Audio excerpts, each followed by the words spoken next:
Primero, buenas tardes, gusto de saludarte. Espero que estés en óptimas condiciones y entiendo que también que como médico estás con bastante trabajo. Entonces, la idea es poder tener una sencilla conversación para compartirla con toda la militancia y también en las redes sobre el estado de situación en que estamos en este minuto.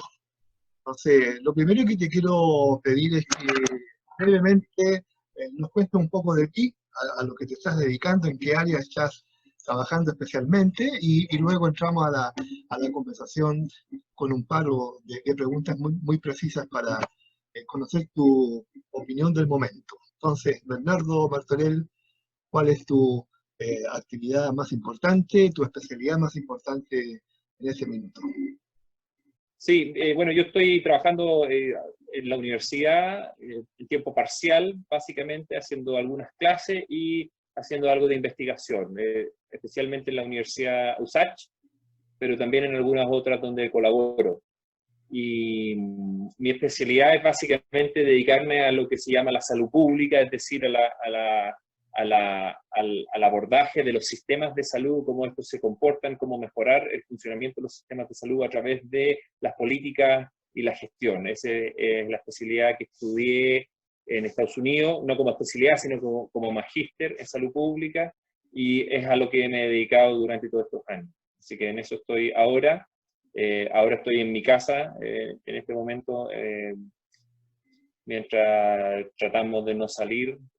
Bueno, está la cuarentena en algunas comunas y estamos eh, viendo cómo sucede todos los eventos en torno al COVID-19. Muy bien.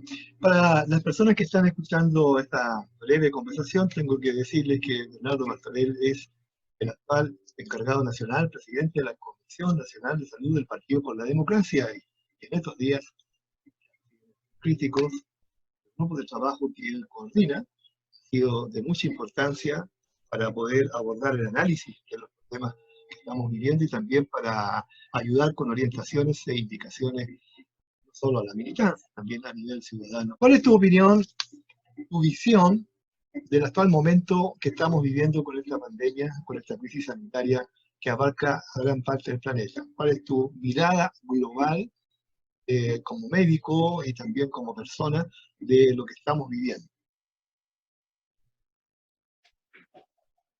Bueno, sabemos que cada cierta cantidad de años vamos a tener la introducción de nuevos virus en la población humana y también nuevas bacterias, nuevos parásitos. Nos ha tocado vivir ya varios en los últimos años. Personalmente, desde que yo estoy trabajando, el H1N1, la pandemia del SARS, que no alcanzó a ser una pandemia, en realidad la epidemia del SARS, el MERS-CoV,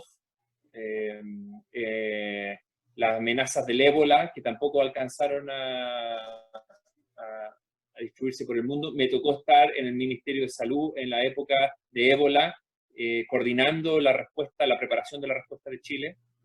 En ese mismo periodo tuvimos también, ¿se acuerdan ustedes del Zika y del chikungunya?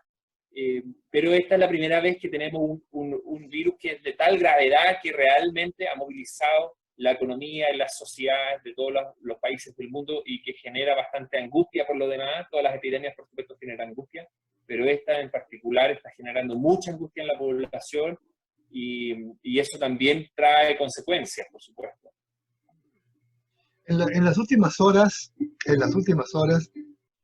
está difundiendo una noticia de que la Organización Mundial de la Salud estaría señalando de que el actual virus, el coronavirus, también se podría estar esparciendo por el aire, a pesar de que otros especialistas han dicho de que este virus en particular tiene algunas características, como que es más pesado, tiene más proteína, eh, cae más rápido a menos de 2 metros a la superficie, pero esta otra información que comienza a circular genera también algún tipo de preocupación. ¿Qué veracidad tenemos ahí respecto de este último detalle que anda dando vuelta en medios de prensa?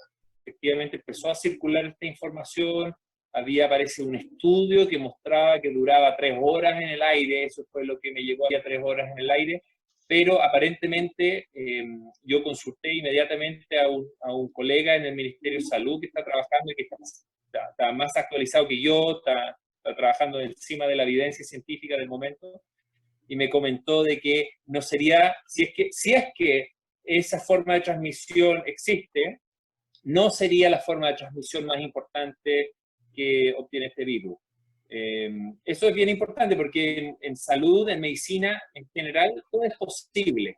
Siempre es posible encontrar la excepción en que sucede una transmisión de alguna u otra forma. Pero la forma de transmisión más importante no es esa, sino que es la que conocemos, que es la de la gotita que cae a 1 metro de distancia y por lo tanto puede contaminar una superficie. Se ha tomado la decisión de poner en cuarentena a 7 comunas en Santiago. Yo asumo que tú estás de acuerdo en que se han tomado esas medidas.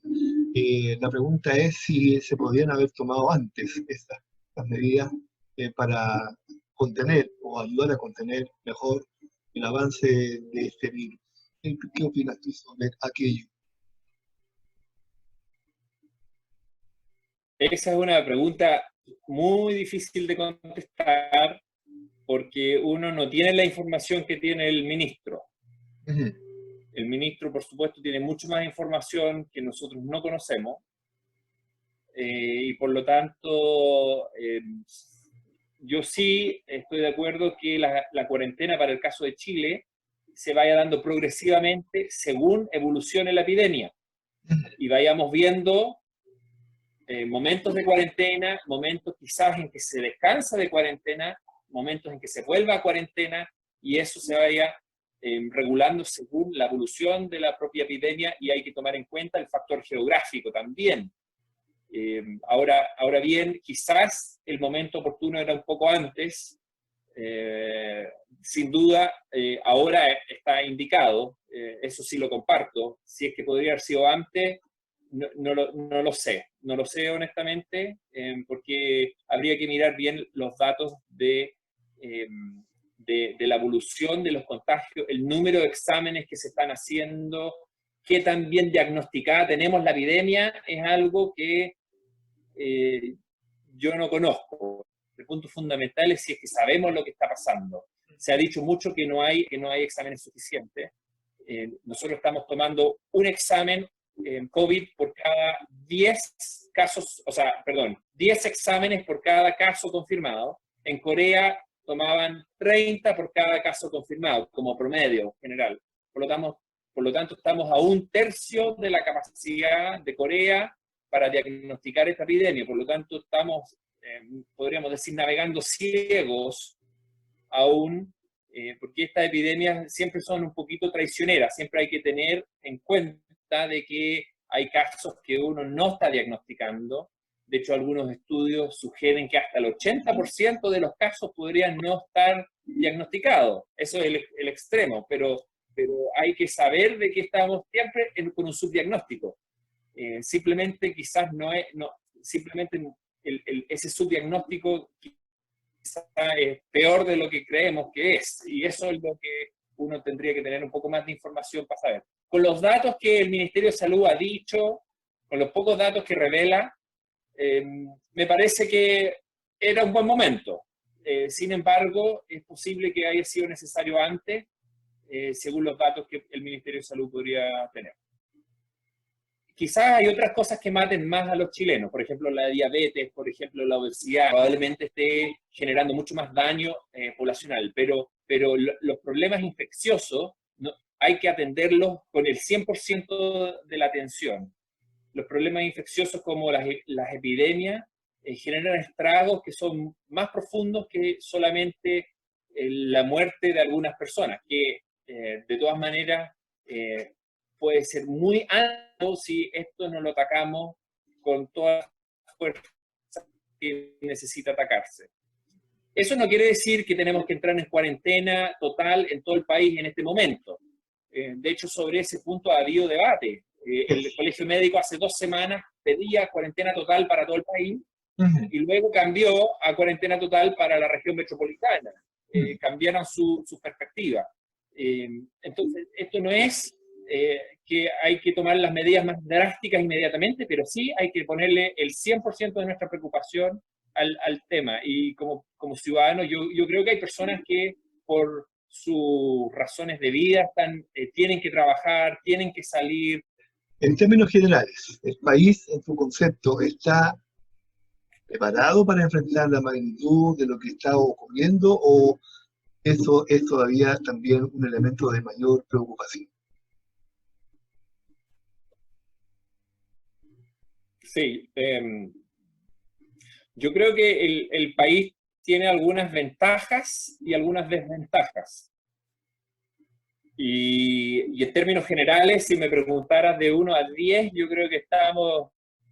Otra gran diferencia que yo he debatido con algunos colegas es que Chile, el hecho de estar lejos geográficamente y sobre todo en términos de los vuelos y las conectividades que tiene Chile, Chile no tiene una conectividad directa con China.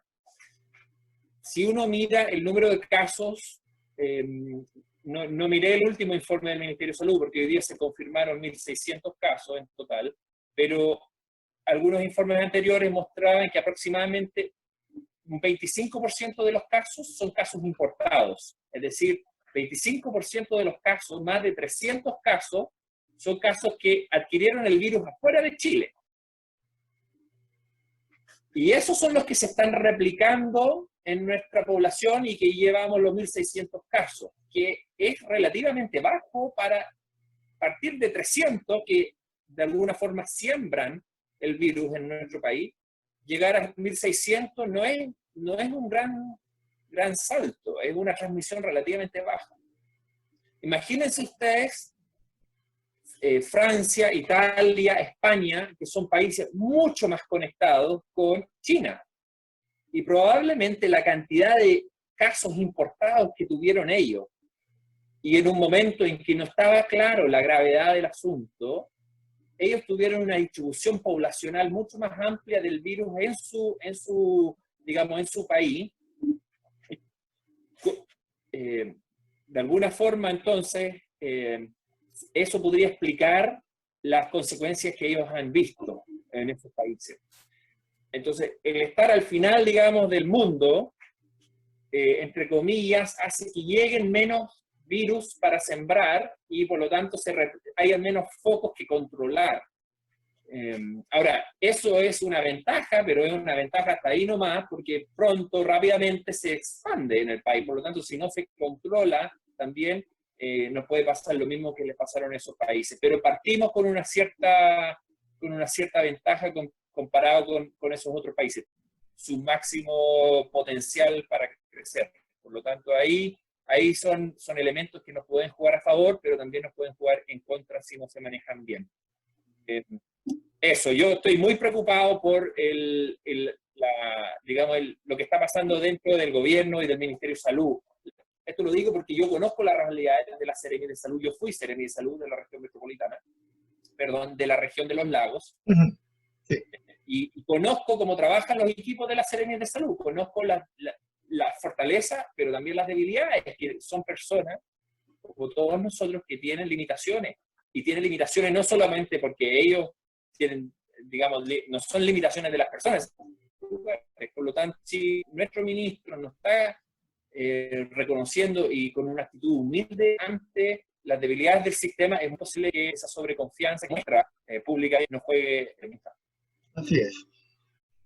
Te agradezco estos minutos y, bueno, vemos que todo esto puede ir siendo superado. Por el deseo para ti también, familia. Y nos encontramos en una próxima ocasión. Muchas gracias, Domingo, por la conversación. Yo creo que hay muchas cosas que no conversamos, pero sí.